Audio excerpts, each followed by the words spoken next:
Hello, in this video, we will look into the process of creating a family for niches.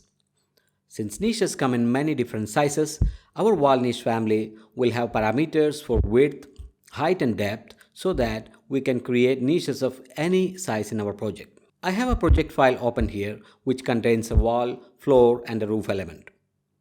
After creating our niche family, we will be loading the family to this project for testing. Now let's get started. Click on this application button here and then select New Family. We are looking for a template called Metric Generic Model Face Based so that our niche can be inserted on a wall, floor or even on a roof. Click Open and we will enter the family editor. We are in the floor plan view and we will see two reference planes and this sample box geometry. If you go to a 3D view now, we can see the sample box geometry in 3 dimensions. Anyway, at this moment, close that 3D view so that we can work on the floor plan view again. We will begin by adding reference planes. Reference planes along with the parameters represents the basic framework of any Revit family. Let me click on this reference plane button here and first of all I'm going to add 2 vertical reference planes on either side of this existing ref plane. It doesn't matter the distance between the 2 ref planes because that will be controlled by a parameter which we are going to create shortly.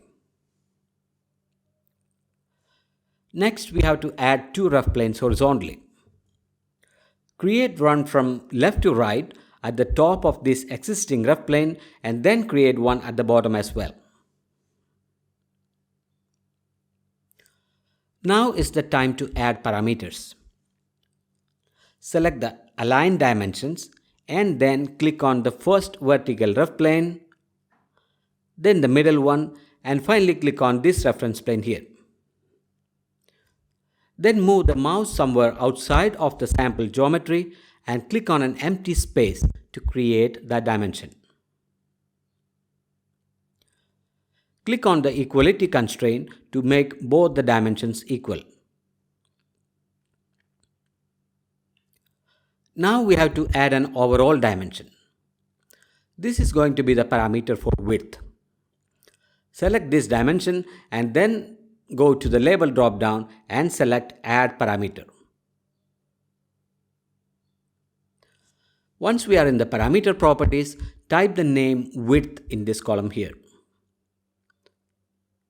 Click on the Instance Properties radio button so that this parameter will be available in the Properties palette once loaded into the project. Click OK to complete the process. Repeat this procedure to add a parameter for height as well. First, let us add 2 align dimensions. Then make it equal by clicking here. And then add an overall dimension. Select this dimension. Then go to the label drop down and select Add Parameter. Type the name height, make it an instance parameter and then click OK.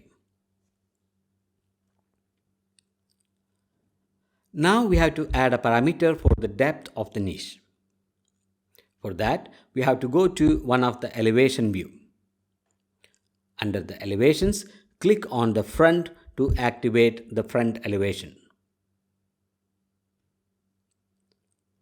In this view, we will see the ref level datum at level 0. This face here is going to be the face of the wall or the floor where our niche will begin. Again, select the ref plane tool and draw a ref plane at the bottom of the ref level. Click on the Align Dimension and then add a dimension starting from ref level to our newly created ref plane. Select this dimension and in the label drop down, click Add Parameter and type the name depth for this parameter. As like the other two parameters, this is also going to be an instance parameter. Click OK to end the process. Close this front view and we are on the floor plan view again. The framework of this family is ready. Now we can add geometry to this family. A niche is a recess on a wall or on a floor or on a roof, meaning we are going to take out material from it.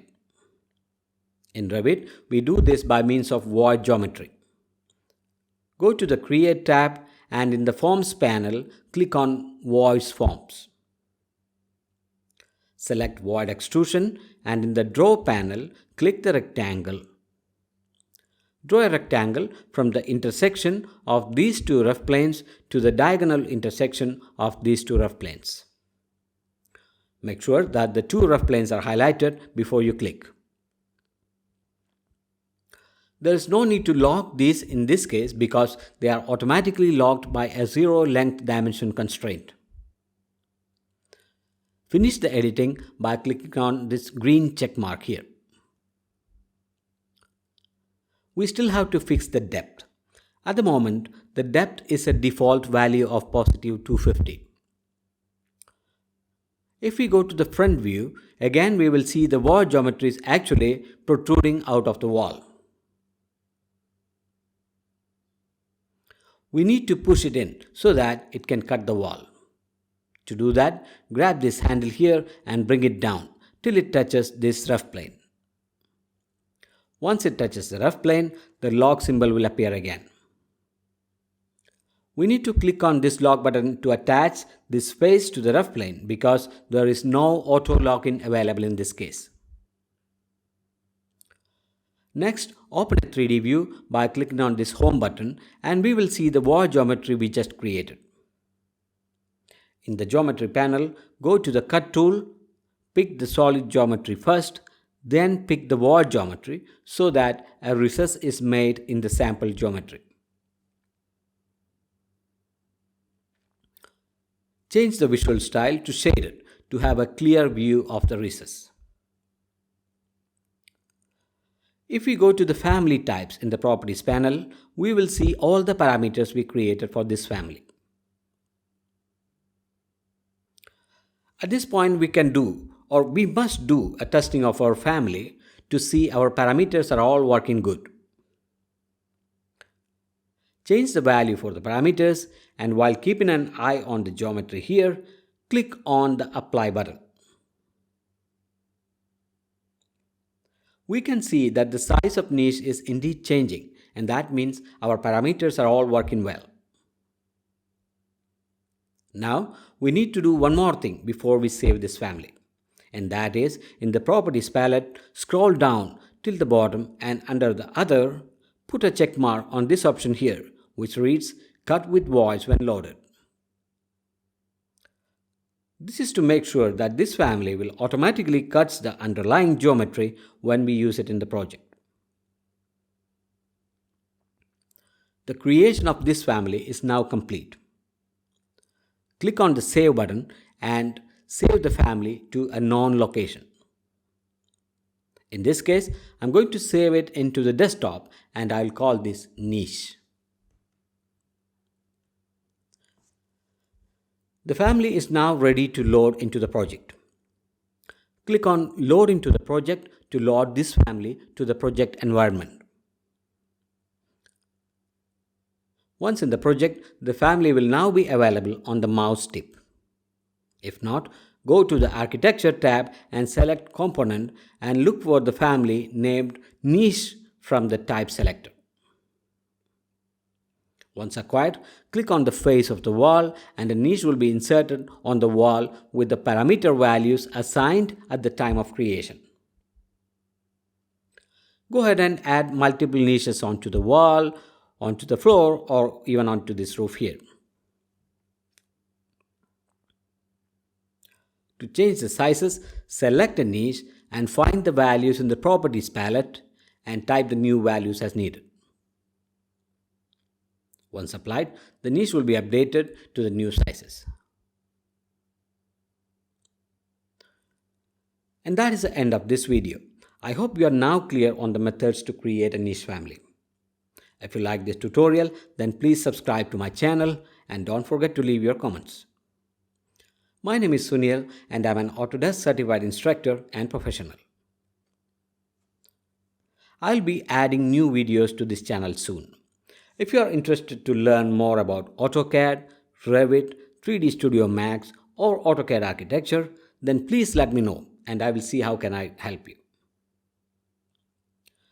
Thank you for watching and goodbye.